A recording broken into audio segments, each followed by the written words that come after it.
Hey gamers, this is Chris Bolts, and I am coming in with another video on today's favorite topic, or this week's favorite topic going on, and that's Ghost of Yotei. Now, as I mentioned in my prior video that I did on this, I did not play the game, and I will not be playing the game, precisely because I wanted a continuation of Jin Sakai's story. And as you can see in the background, you're looking at is me looking at how Sucker Punch decided that how they would go about finishing Jin Sakai's story.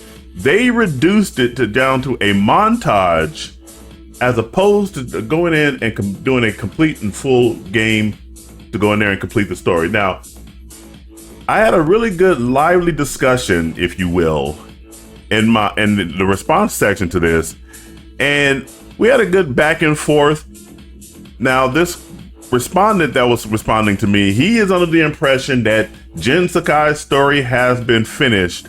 And I keep telling this guy that no, Jin Sakai's story was never finished, and that when we first looked at the announcement that Sucker Punch was coming out with another Ghost of Tsushima game, we all expected that Sucker Punch would be finishing Jin Sakai's story. And anybody who says anything contrary to that is not being truthful with you. We were all very surprised when, instead of announcing Ghost of Tsushima 2, Sucker Punch came out and showed us instead Ghost of Yotei.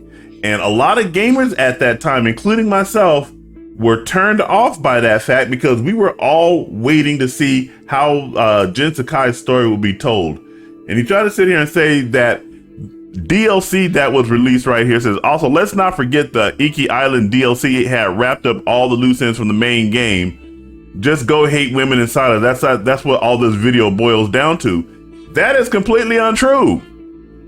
I may not like this particular female protagonist because of her outside politics and not wanting to play as this character, but that doesn't mean I hate all female protagonists. And this is what they always do. They always try to reduce you down to you only hate women, which is absolutely stupid and false. But that's what these guys only have as their main out. Let's go back to the game itself, though. The DLC only finished up loose ends within Ghost of Tsushima. It did not finish Jin Sakai's story. And I'm going to go ahead and prove that right now, because I'm going to pull up a video from IGN that is still up, and it explains both the endings that you experience in Ghost of Tsushima, depending on what choice that you make. But before I do get into this video, do make sure you like, share, subscribe, turn on the post notifications. All that stuff really does help me out. So let's go ahead and watch this video right now. And if you haven't played Ghost of Tsushima, this is a spoiler, but the game is 5 years old now. So I guess there might be people who haven't played the game and they want to experience it for the first time. But once again, there are spoilers here. But let's go ahead and get right off into this video from IGN. And let's wait until we all get to the end of this for a little surprise. After your long journey, slicing your way through Tsushima, you're presented with a final important choice for Jin, and we trust that you chose wisely. But if you're wondering what happens when you make the other decision, we've got you covered right after this spoiler warning. Last chance to stop watching. After your final showdown with Lord Shimura, Jim's uncle presents a final choice. Return to your true samurai ways and kill him with honor, or walk away adopting the mantle of Ghost permanently. If you decide that the samurai path is for you, Jin will kill Lord Shimura, achieving some form of final reconciliation. I will make sure you are remembered as a great warrior, a wise leader, and a father. Thank you, son.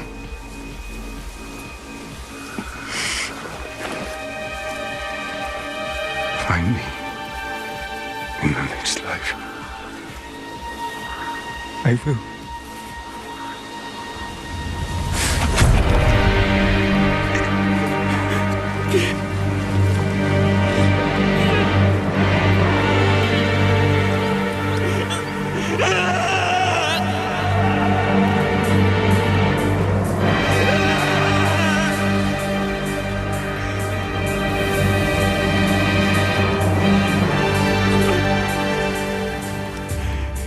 After the credits, Jin will be in his new place of residence labelled Dawn Refuge, just slightly west of the Mamushi farmstead.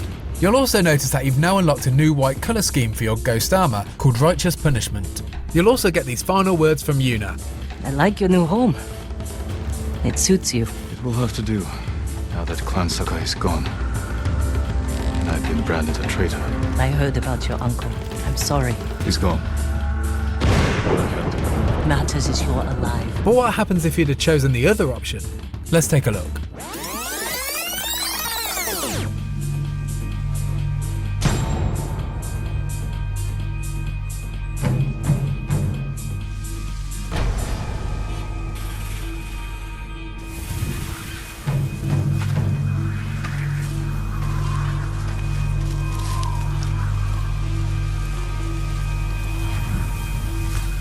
I have no honor.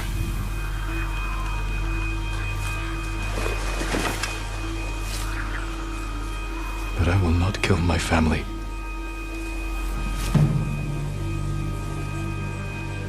The ghost will be hunted for the rest of his days. I know.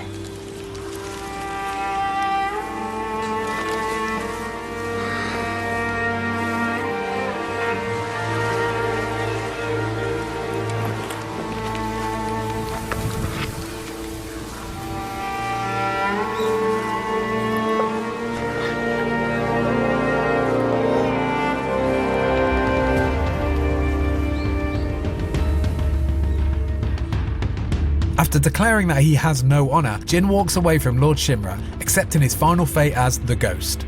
After the credits, he'll once again be in his new bachelor shack, but this time it's labelled Tradition's End and is placed in a new location next to Omi Monastery. You'll also again earn a new colour dye for your ghost armour, but this time it's called Vow of Vengeance and is a lovely shade of red instead. Everything is largely the same beyond your new outfit and the location of Jin's new crib. You do get a slightly different conversation with Yuna though. I like your new home. It suits you. It will have to do, now that Clan Sakai is gone. And I've been branded a traitor. I heard about your uncle. Will he come for us? I don't think so.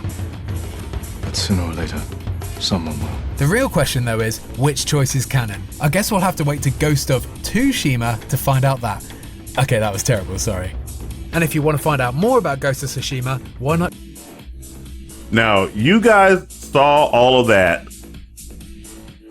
And you saw at the end here, even IGN was expecting that there would be a sequel to Ghost of Tsushima. That's because everyone who played this game, if they're being honest with you, everyone who played this game expected that there would be a sequel to Ghost of Tsushima, because either decision that you made, whether to go ahead and kill your uncle or spare him, could lead right into a sequel for Ghost of Tsushima. And if they had competent developers and writers, this could have been something that could have been similar to what happened with Mass Effect 2, where in Mass Effect, they carried over all of your decisions that you made in that game competently over the Mass Effect 2, and they also competently carried those decisions from Mass Effect 2 over the Mass Effect 3. And of course, let's not talk about the ending to Mass Effect 3 and how that was a clusterfuck, but the fact of the matter is, Sucker Punch could have easily made both decisions canon in Ghost of Tsushima 2. Depending upon what choices that you made. And then, of course, even at the beginning of Ghost of Tsushima 2, they could have also given you the option to say, hey, okay, you did this choice in Ghost of Tsushima 1, but we'll go ahead and ask you a certain amount of questions that you can go ahead and get the other option that was available in Ghost of Tsushima. So it is disingenuous for anyone to say that Jin Sakai's story was finished. And this is especially true if you chose the spare option. As you can see, we go back to the spare option, and we see that we got some additional language here from Jin Sakai that says, hey, he's been branded a traitor, and that they will have people that will come for you. Because Yuna just asked them, say, hey, will they come for us? Yuna has decided to fight alongside Jin Sakai. And he goes, I don't think so, but sooner or later, someone will.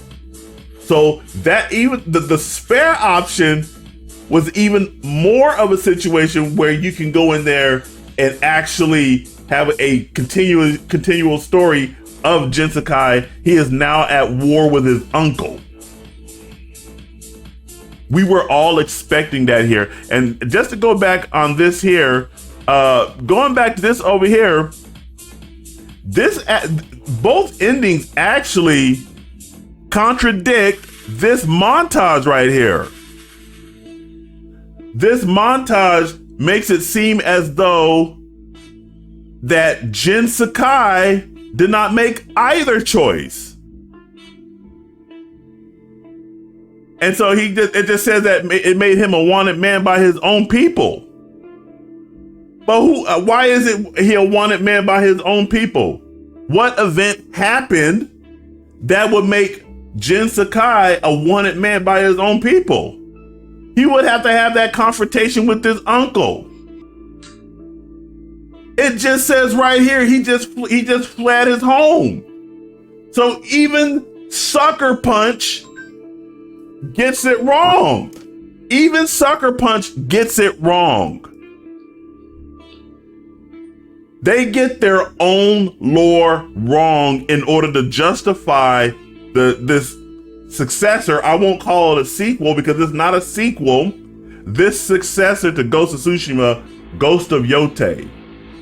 It is completely incorrect to say that Jin Sakai's story was finished and that now we can just go on 300 years later to go deal with some revenge story that no one asked for and that we're somehow supposed to only accept because, hey, it has angry butch woman in it. This is absurd. This same character goes along, this NPC 263 goes along and says right here, LOL, you thought you ate. You can't have an opinion on something you didn't even play. Plus, the story was amazing. As someone who actually played both games, their stories are pretty much equal. That is false on its face.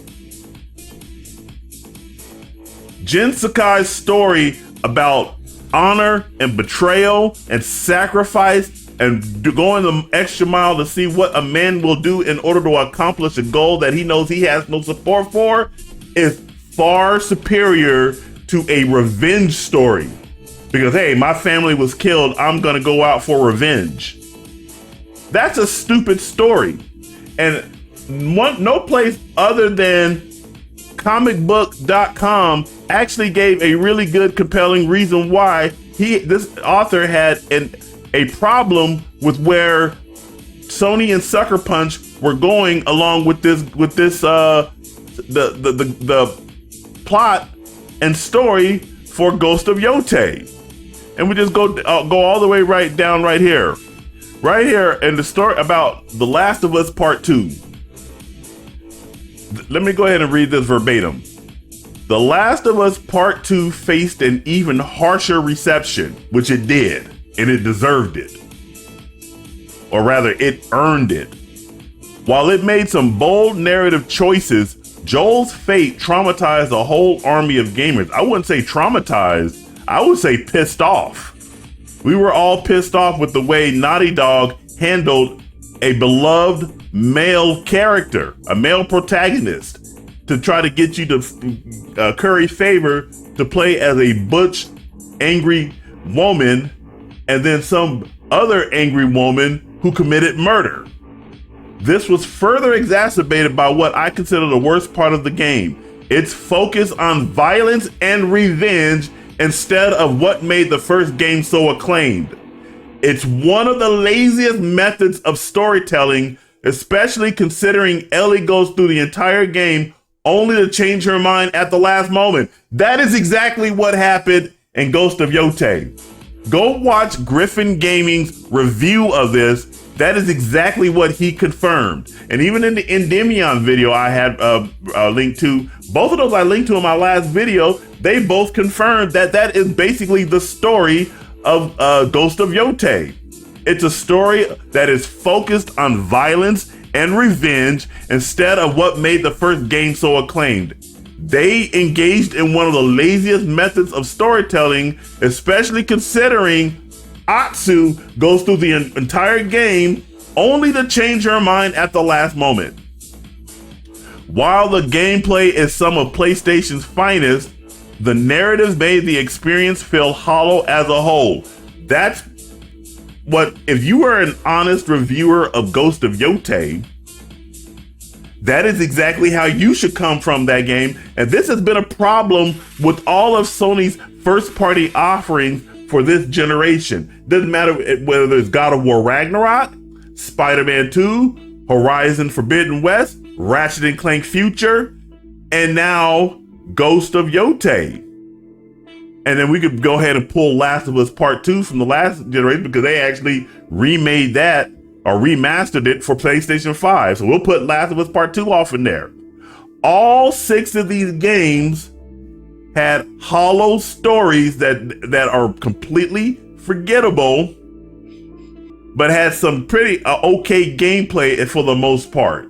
I will say it was just a copy and paste in all 6 situations. It's a copy and paste. They make minor improvements here and there in each of the games, but not enough to set it apart from the original. And so most people are just like, well, I would prefer to play the original. I would rather prefer to play the original Ghost of Tsushima, the original Last of Us, the original Spider-Man, the original God of War, and hell, even before that, I would prefer to play the Angry Kratos God of War games than play God of War 2018. And I would rather play Horizon Zero Dawn. And I would rather play the Ratchet & Clank on the PlayStation 3. I don't think they were on the PlayStation 4. I would rather play those games. They were better. And then we go down right here, and this guy goes on further. It says, and this is why I'm concerned for Ghost of Yotei, the sequel to one of my favorite games. The revenge plot is one of my biggest worries, especially seeing how The Last of Us Part 2 and Assassin's Creed Shadows implemented it. Furthermore, Ghost of Tsushima had excellent pacing with a clear path, something I fear Yotei may drop in favor of a larger world and unnecessary gimmicks. And that is exactly what is going on with Ghost of Yotei. In fact, many people compared this game to Assassin's Creed Shadows. If you go look at the Griffin Gaming review, he says he preferred Assassin's Creed Shadows. And if you go online, if you go on X, let me go ahead and pull this up because I think this is pretty funny. We're going to go over here and we're going to search for our man, Kata Khalil Too Short.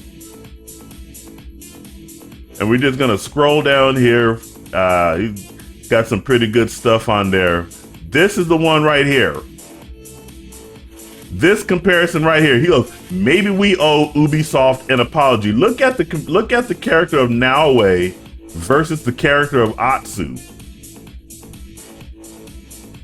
Naoe looks better, and Naoe actually got a bit of heat from everybody looking at her blandness. But now compare her to Atsu, she looks far better. She looks far better.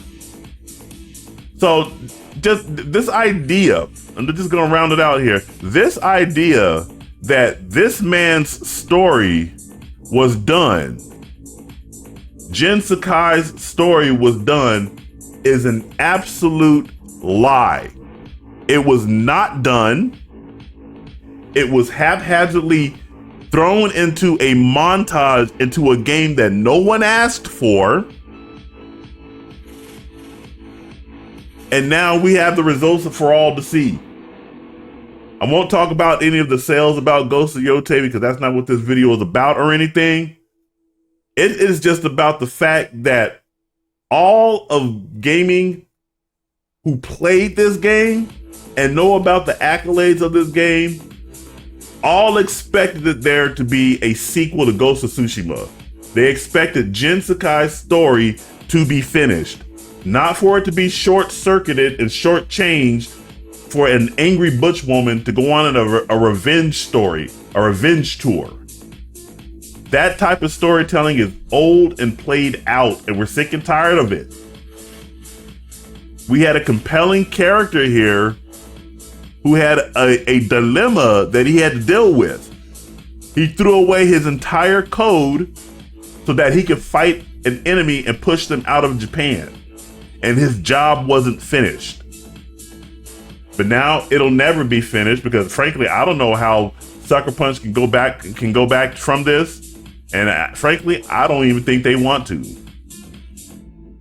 But those are my thoughts on the issue. What are your thoughts on this? Jump down in the comments below and let me know what you think. And make sure you do like, share, subscribe, turn on the post notifications. All that stuff really does help me out.